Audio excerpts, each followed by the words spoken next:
With Fast and Furious 7 racing towards AMC theaters in the summer of 2014, actor Paul Walker was recently interviewed and asked about the future of the franchise. He told our friends at Collider the following: "Well, the studio supposedly wants 8, 9, and 10. I'll be 50. Even if 7 were to tank, there's at least an 8. That's a guarantee. The thing that's pretty crazy is that neither Vin nor I were going back to do the 3rd one. They were going to do a direct-to-video 4.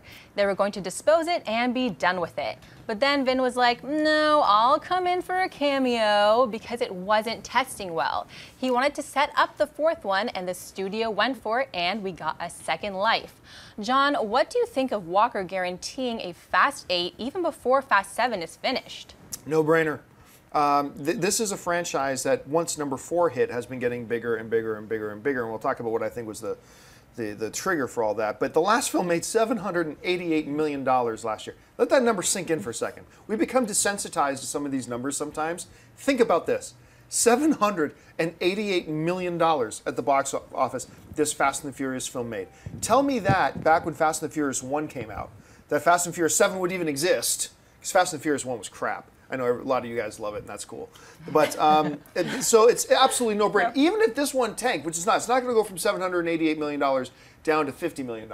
But even if it did, the studio would still think that's a fluke, and they would absolutely do an 8. So it totally makes sense that they're already planning for an 8. 9 and 10.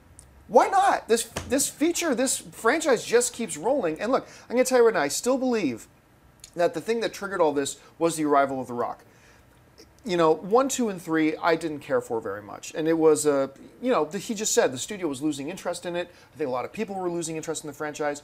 Then Vin shows up, and 4 wasn't all that bad. And then they add The Rock, and boom, then it just explodes. So there was a lot of things coming together at just the right time for this to get really popular. They stopped taking themselves so seriously. The franchise became really fun. I'm all for it. And I never would have thought that I'd be saying, I'm looking forward to more Fast and the Furious movies after seeing 1, 2, and 3. But here we are a few years later. I'm totally hooked on the franchise now. I want 8, 9, and 10 for sure. So I'm glad that they're doing it. Amy Rose, how do you see this? I mean, I'm not surprised at all. Right. Again, that number is ridiculous. I mean, that's keeping a studio partially funded right there. Oh, yeah. Oh, yeah. That's pretty incredible. And yeah, I think Fast 5 really changed everything for me. 1 through 4, they were fun. I mean, you expect a certain level of cheesiness with these films, and, you know, we're not in it because the plot is so amazing. If you try to argue that for me, I don't know what... The Shakespearean-like dialogue. It's just silly. Yeah, but you know, that's not why we watch it. We watch it because of those sexy cars and people and ridiculous stunts that are not realistic at all. And it's really a fun time. I smile throughout the film and laugh and cheer, and like, it's a good audience experience. So I'm not surprised at all. I kind of like Walker's comments, like, I'll be 50. Well, that hasn't stopped Stallone or Arnold, who are older than that. So that's not really a factor these days. But yeah, I'm not surprised at all. It's going to keep making a lot of money. It's really hot right now. So yeah, and I'm really excited to see what James Wan's going to do, because I really love him as a director, and I think this is going to be a really good fit for him, and I think breathing new life into this franchise with his eye is going to be really cool. Aaron? I agree with you guys there. I think it's a little bit cocky for him to say that we've got 8, 9, and 10 definitely happening, but at the same time, this franchise is not losing steam. And I'm also really excited to see what James Wan does now that the next installment is in his hands. I think it'll be a lot of fun, and who knows, maybe this will be like the cockroach of Hollywood, like that franchise that never dies and just like surpasses everything and keeps going and going. Aaron. But Yeah, it was kind of gross. But accurate. You know, I would like somebody to get the last couple of Fast and Furious movies and get some statistics for me, because honestly, I got a feeling this number would be high.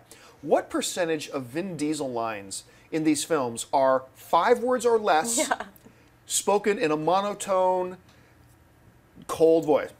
Is that what you think? Like, what percentage of Vin Diesel's lines are less than 5 words and they're just spoken in a monotone, low, growly voice? We'll see on the track. You know, whatever. I'd be curious to see. So is the last installment they're going to have, like, Kane Wars? Maybe, you know, stick shift. He brings Kane in the car, becomes a stick shift, whatever. All right. I feel like that's an infographic waiting to happen. Yes, I want that infographic. If you like this video, be sure to give it a thumbs up, and don't forget to subscribe to AMC Movie News on YouTube. It's free and a great way to stay updated with all the latest movie news and check out our daily show, AMC Movie Talk. Also, don't forget to check us out on Facebook and Twitter to stay in the loop for our special prizes, giveaways, and contests.